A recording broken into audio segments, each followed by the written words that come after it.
The bulldozer engine roared to life as Sarah Martinez gripped the cis indices letter, her hands trembling with rage. 24 hours ago, she'd been ready to fill in her backyard pool to end the nightmare that had consumed her life for 3 years. Now, standing in her driveway at dawn, she watched Karen Pemberton emerge from her mansion across the street with that same smug smile that had haunted Sarah's dreams. The HOA president clutched a thick manila envelope, her heels clicking against the asphalt like a countdown timer. Sarah didn't know it yet, but inside that envelope was a court injunction that would trap her in a legal hell, and Karen's biggest mistake was about the morning sun cast long shadows across Willowbrook Estates as Sarah Martinez stood barefoot on her back patio, staring at the kidney-shaped pool that had become her personal prison. The crystal-clear water reflected the cloudless October sky, its surface disturbed only by the occasional leaf drifting down from the ancient oak that had once made this backyard feel like paradise. 3 years since she'd bought this house with her late husband Miguel, dreaming of weekend barbecues and watching their future children learn to swim. 3 years since the cancer took him, leaving her with memories, medical bills, and a homeowners association that seemed determined to make her life hell. Sarah, the voice cut through her morning meditation like a rusty blade. Sarah Martinez. She didn't need to turn around to know who was marching across her lawn with the authority of someone who'd never been told no. Karen Pemberton, president of the Willowbrook Estates Homeowners Association, strode through Sarah's open gate wearing a crisp white pantsuit that probably cost more than Sarah's monthly mortgage payment. "Good morning, Karen." Sarah kept her voice level, though her fingers tightened around her coffee mug. "You're on my property. I'm conducting official HOA business." Karen's perfectly manicured hand clutched a manila envelope against her chest. "We need to talk." Sarah finally turned, taking in Karen's appearance. The woman was in her late 50s, with platinum blonde hair styled into what Sarah privately called the "Can I Speak to Her Manager" cut. Her makeup was flawless, despite the early hour, and her smile held all the warmth of a loan shark discussing payment terms. "If this is about the pool maintenance, fine. I already explained, it's not about maintenance." Karen's interruption was sharp. "It's about removal." The words hit Sarah like a physical blow. She set her coffee mug down on the patio table with shaking hands. "Removal. The board met in emergency session last night." Karen's smile widened, revealing teeth so white they could guide ships to shore. "We've received multiple complaints about your pool being an eyesore. The landscaping around it is ... substandard. The deck needs repairs. Frankly, Sarah, it's bringing down property values for the entire neighborhood." Sarah's breath caught. "The pool was here when I bought the house. Miguel and I spent our savings fixing it up, according to every single HOA regulation. We have all the permits, all the approvals. That was then." Karen waved a dismissive hand. "Times change. Standards evolve. The board has voted to require all pools constructed before 2022 meet new aesthetic and safety guidelines. Your pool doesn't qualify. Then, I'll upgrade it. I'll do whatever the cost of bringing your pool into compliance would exceed $25,000. Karen's voice carried the satisfaction of someone delivering a killing blow. "The board has determined that removal is the most practical solution." Sarah stared at the pool, seeing not just water and concrete, but every memory she and Miguel had planned to make. Their first kiss, as homeowners, had happened right there by the diving board. They'd planned to teach their children to swim in that shallow end. The night before his final hospital admission, Miguel had made her promise to use the pool to find joy in it even after he was gone. "I won't do it." The words came out stronger than Sarah felt. "This is my home, my property actually. It's not just your property." Karen opened the manila envelope with the theatrical flourish of someone who'd been saving this moment. "When you purchased this home, you signed the HOA covenant agreement. Section 15, subsection C, clearly states that any structure deemed detrimental to community standards can be ordered for modification or removal by a majority board vote."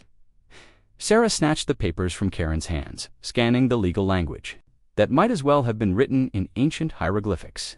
"This is insane. You can't just decide you don't like my pool and make me destroy it. We can, and we have." Karen smoothed her pantsuit with obvious satisfaction. You have 30 days to complete the removal.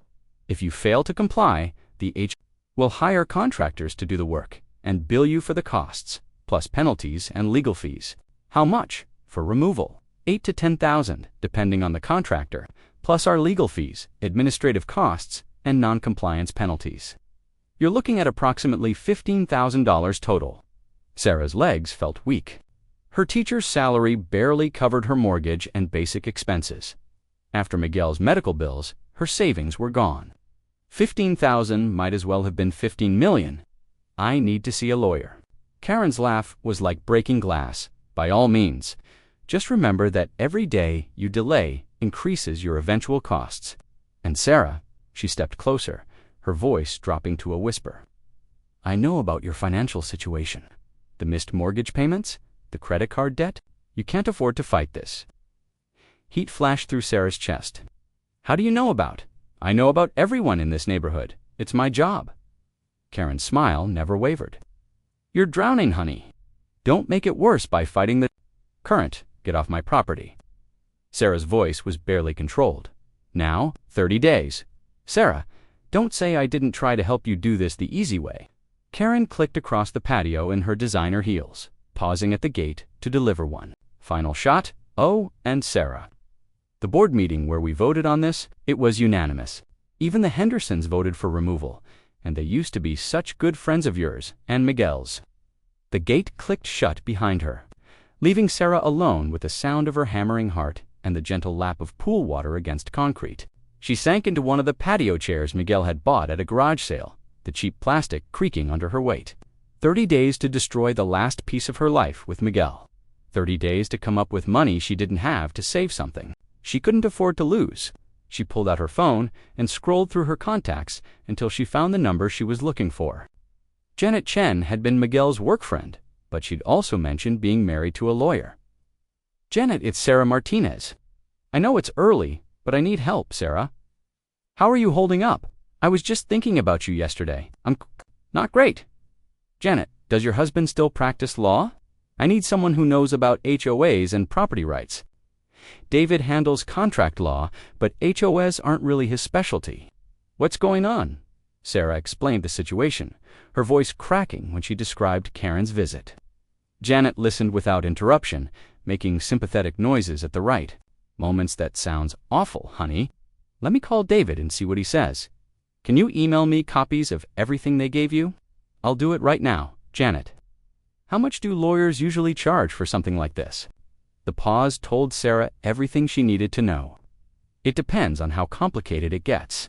David might be able to give you some free advice as a friend, but if it goes to court, I understand. Thank you for trying. After hanging up, Sarah walked to the edge of the pool and knelt down, trailing her fingers in the water. It was still warm from yesterday's sunshine, heated by the solar cover Miguel had installed to save money on their electric bill. What would you do, baby? She whispered to the water. The pool had no answers, but as Sarah sat there in the growing heat of the morning, something hard and determined began to crystallize in her chest. Karen Pemberton thought she knew everything about Sarah's financial situation, thought she could bully a grieving widow into submission. Karen was about to learn that some people, when pushed to the edge, don't fall down, they push back. Sarah stood up, brushing dirt from her knees, and walked toward the house with new purpose. She had 30 days to save her pool, but more importantly, she had 30 days to prove that Karen Pemberton had picked the wrong woman to mess with. Inside her kitchen, Sarah's laptop waited on the small breakfast table where she graded papers every evening. She opened it and began typing, starting with a Google search for HOA abuse and homeowner rights. What she found in the next hour would change everything. The first article was from a local news station, Willowbrook Estates HOA. Under investigation for discriminatory practices, Sarah's heart began to race as she read about complaints filed with the state attorney general's office, allegations of selective enforcement, and a pattern of targeting homeowners who couldn't afford to fight back. The second article was even better. HOA president's husband awarded multi-million-dollar pool installation contract.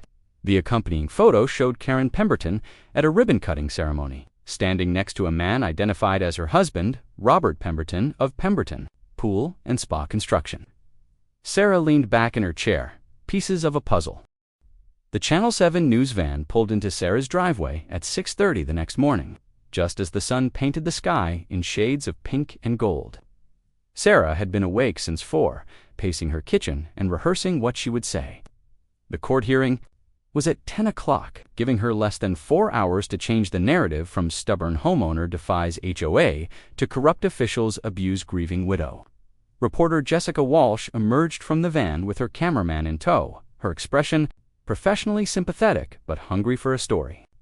Sarah had done her research. Walsh specialized in consumer protection pieces and had won awards for exposing local corruption. Mrs. Martinez. Walsh extended a perfectly manicured hand. Thank you for calling us. This sounds like exactly the kind of story our viewers need to hear. Sarah led them to the backyard, where the pool sparkled innocently in the morning light. She'd spent the previous evening cleaning every surface, making sure it looked as beautiful and well-maintained as possible for the cameras. Tell me about this pool, Walsh said as her cameraman began setting up shots. What does it mean to you? Sarah's throat tightened, but she forced herself to speak clearly. My husband Miguel and I bought this house 3 years ago. He was so excited about having a pool. He grew up poor, never had one as a kid.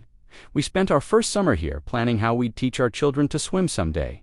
Her voice cracked slightly. He died of cancer 2 years ago, but every morning I come out here and remember how happy he was when we first moved in. Walsh nodded, scribbling notes. And now the HOA wants you to destroy it. They claim it's an eyesore, but look at it. Sarah gestured to the pristine pool and surrounding landscaping. I maintain it better than most people maintain their cars. The real reason they want it gone is because the HOA president's husband owns a pool construction company. That's a serious allegation. What proof do you have? Sarah pulled out the folder she'd prepared, containing printed articles and public records. Karen Pemberton became HOA president 18 months ago. Since then, homeowners in this neighborhood have been forced to remove their pools. 3 of them hired her husband's company to install new ones. The 4th Mrs. Chen on Maple Street couldn't afford the replacement and had to sell her house. Walsh's eyebrows rose. Have you tried to contact these other homeowners? Mrs. Chen moved to Arizona. The others, ... double quotes. Sarah hesitated. They won't talk to me. I think they're afraid of retaliation. What kind of retaliation? Before Sarah could answer, the sound of screeching tires drew their attention to the street. Karen Pemberton's white Mercedes had pulled up to the curb with enough force to leave rubber marks on the asphalt. Karen emerged from the driver's seat like a blonde tornado, her face flushed with rage. You! She pointed at Sarah as she stormed across the lawn. What do you think you're doing? Telling my story, Sarah replied, stepping protectively in front of the news crew. Your story. Karen's voice rose to a pitch that could shatter wine glasses. You're spreading lies about me and my family. Jessica Walsh stepped forward, camera rolling. Mrs. Pemberton. I'm Jessica Walsh from Channel 7 News. Would you like to comment on Mrs. Martinez's allegations about potential conflicts of interest in the HOA's pool removal policies? Karen's face went through several colors before settling on an alarming shade of purple. This is harassment. You're trespassing on private property. Actually, Sarah said quietly, this is my property. You're the one trespassing. How dare you? Karen whirled on Sarah, her finger jabbing the air. Between them, you think you can destroy my reputation with your pathetic sob story? I've worked too hard building this community to let some bitter widow tear it down. The cameraman zoomed in on Karen's contorted face as she continued her rant. Sarah watched in fascination as the woman she'd feared for so long revealed herself to be nothing more than a bully having a tantrum. Mrs. Pemberton, Walsh interjected smoothly, can you explain why your husband's company has received contracts from 3 homeowners who were forced to remove their pools by HOA order? Karen's mouth opened and closed like a fish gasping for air. That's coincidence.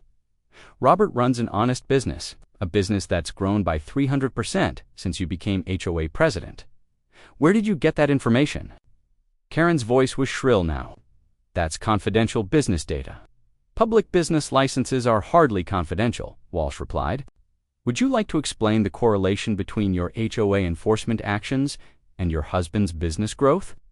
Karen looked between the camera and the reporter, her perfectly applied makeup beginning to streak with perspiration. "This interview is over. If you air any of this without my permission, I'll sue you for libel." "Ma'am, you approached us on a public sidewalk and began speaking voluntarily. We don't need your permission."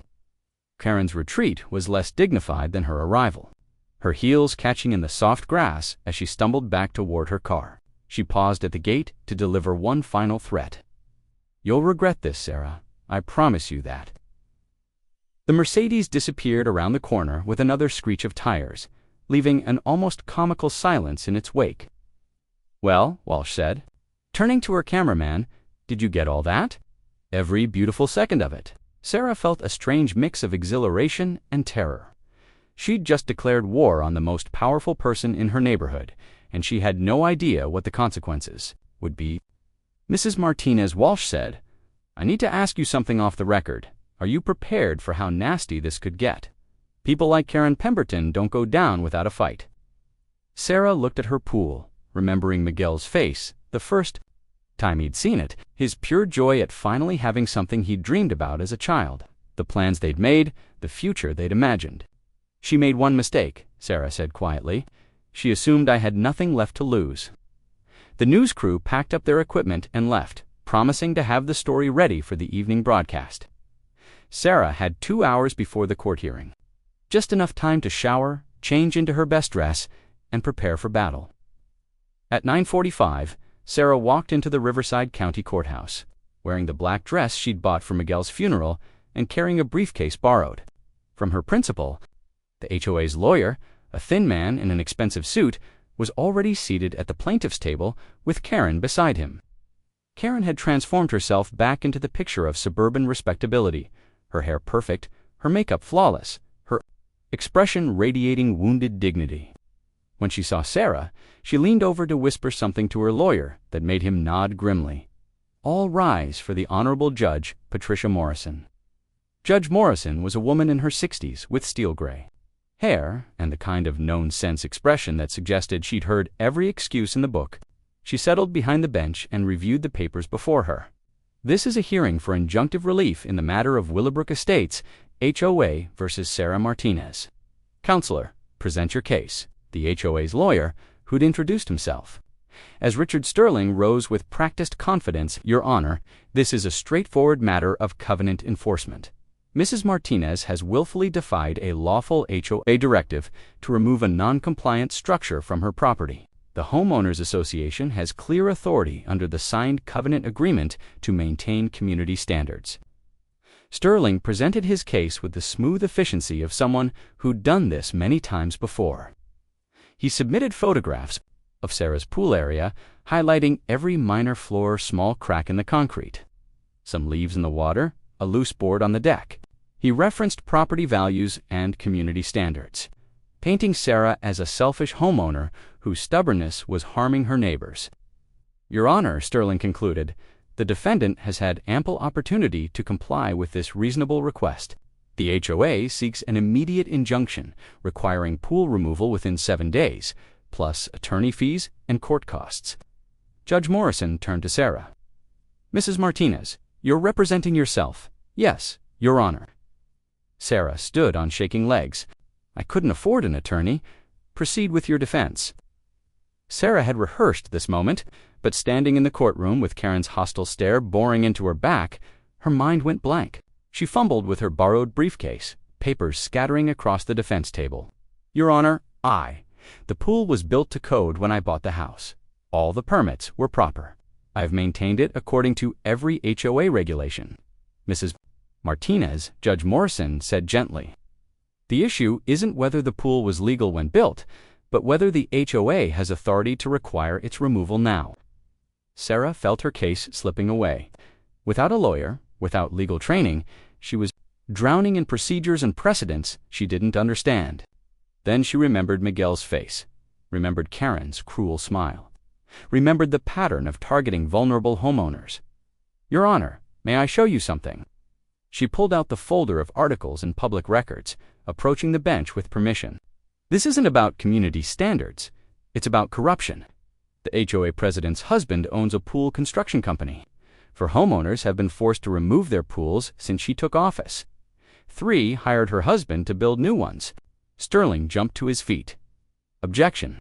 These allegations are completely irrelevant to, I'll allow it, Judge Moore. The Channel 7 evening news story went viral within hours. Sarah's phone started ringing at 6:15, just as Jessica Walsh's report began with footage of Karen Pemberton's meltdown in the backyard. By 7 o'clock, the video had been shared. Across social media platforms, with hashtags like #Poolgate and #HOA corruption trending locally, Sarah sat in her kitchen, watching her phone buzz with calls from reporters, neighbors, and complete strangers offering support. The story had struck. At 8:30, her doorbell rang. Sarah expected another reporter, but instead found Detective Maria Santos from the Riverside County Sheriff's Department standing on her porch. Mrs. Martinez, I'm investigating the fraud allegations from today's court hearing. May I come in?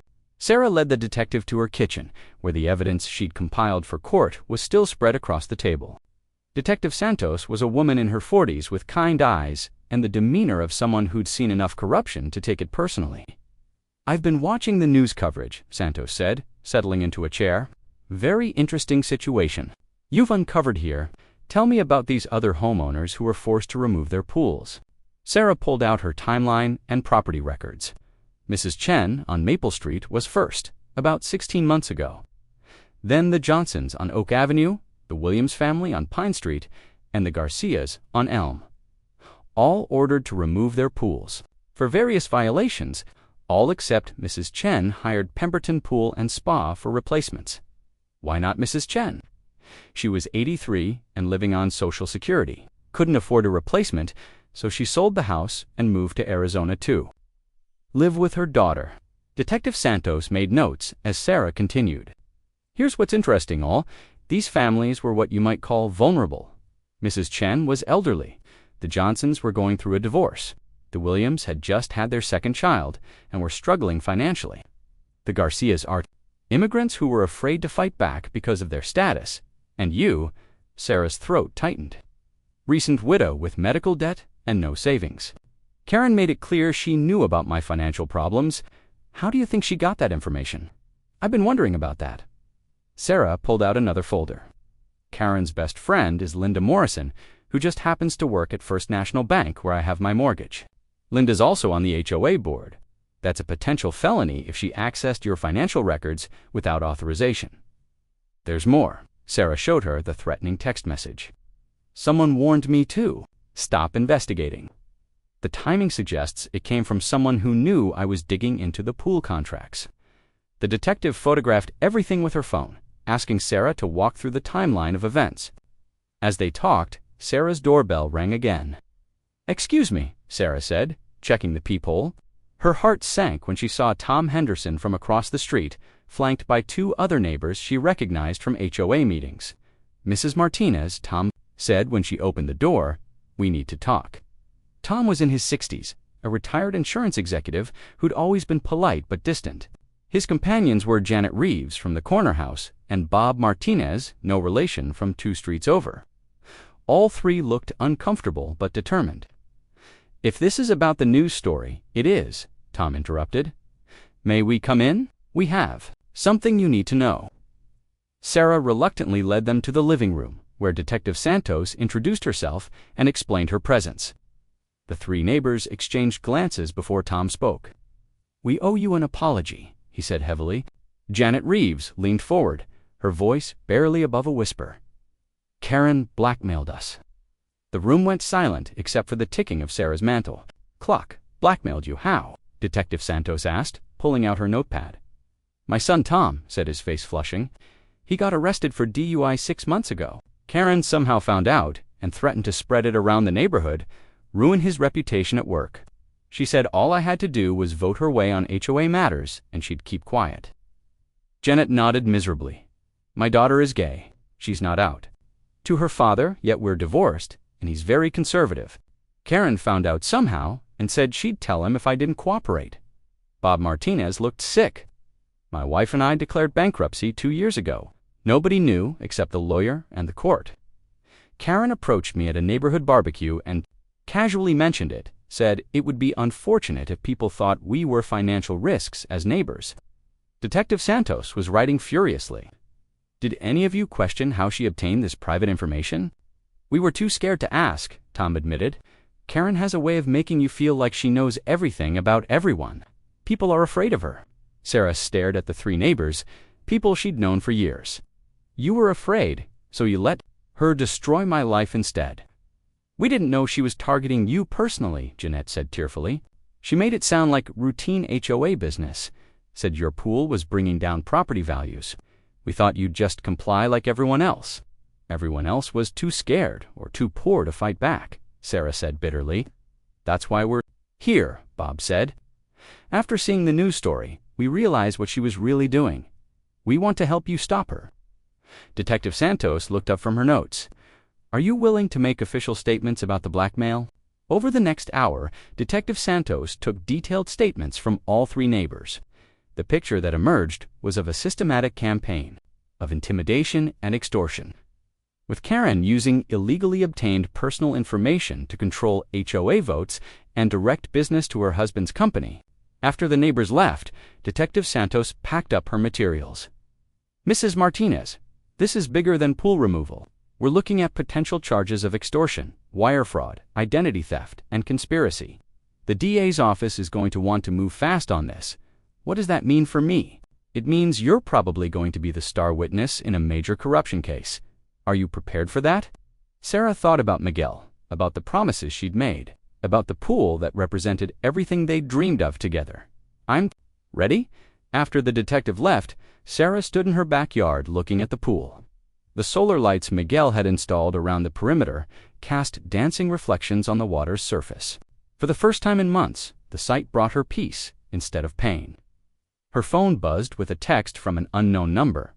You think you've won, but this is just the beginning. Watch your back. Sarah screenshot the message and forwarded it to Detective Santos, then blocked the number. She was done being afraid. At 10 o'clock, her doorbell rang one final time. Sarah peered through the peephole and saw a woman she didn't recognize, elderly, well-dressed, with silver hair and a kind face. Mrs. Martinez, my name is Dorothy Chen. I believe you've been asking about me. Sarah's eyes widened. Mrs. Chen, but I thought you moved to Arizona. I did. I flew back when I saw the news story. We need to talk. Sarah led Dorothy Chen to the kitchen and made tea while the older woman settled into a chair. Despite her age, Mrs. Chen's eyes were sharp and her voice steady. I want to thank you, she said, accepting the teacup. You did what I was too old and too tired to do. You fought back. I'm sorry about your house. If I'd known what was happening, you couldn't have known. Karen was very careful back then, very subtle. But she made a mistake with you. What mistake? Dorothy Chen smiled grimly. She underestimated how far a woman would go to protect what she loves. She reached into her purse and pulled out a thick manila envelope. I've been gathering evidence for 18 months ever since. I moved to Phoenix. I wanted to come back and expose her, but I needed someone young enough and strong enough to be the face of the fight. Sarah opened the envelope and gasped. Inside were bank records, email printouts, photographs, and what looked like recorded conversations. How did you get all this? I may be old, but I'm not helpless. I hired a private investigator. Karen and her husband have been running this scam for years. Not just here, but in other neighborhoods where Robert's company operates. They target vulnerable homeowners, force pool removals, then profit from the replacements. Sarah rifled through the documents, her excitement growing. This is enough to put them both in prison for years. There's more. Dorothy pulled out a final document. I found the source of Karen's information about everyone's private business. Linda Morrison at First National Bank has been illegally accessing customer accounts and selling the information. She's been Karen's inside source all along. My God, the private investigator has recordings of Linda and Karen discussing your financial situation. They planned the whole thing, the pool removal, order, the timing, even the threatening messages. Sarah felt a surge of vindication, mixed with rage. They tried to destroy my life for money, yes, but they failed. And now we're going to destroy theirs. Dorothy Chen stayed until midnight, going through every piece of evidence and explaining how it all connected. By the time she left, Sarah had a complete picture of the conspiracy that had targeted her, and dozens of